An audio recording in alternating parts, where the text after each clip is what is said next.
It's going to be even worse if the entire school sees me prancing around in a skin-tight unitard. My leg! Oh, I have torn the muscle around my medial malleolus. I'm afraid I will be unable to perform. Aww. That must be ridiculous. Marie, take off one spare arm and she's put in bed. Mommy, she.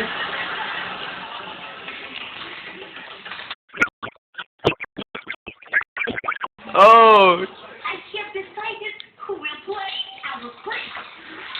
Well, I assume it will be the boy who's been taking ballet since he was 3. Her and her will be. Yes, I knew it. No, let's move over. You're walking out of stop. Better be.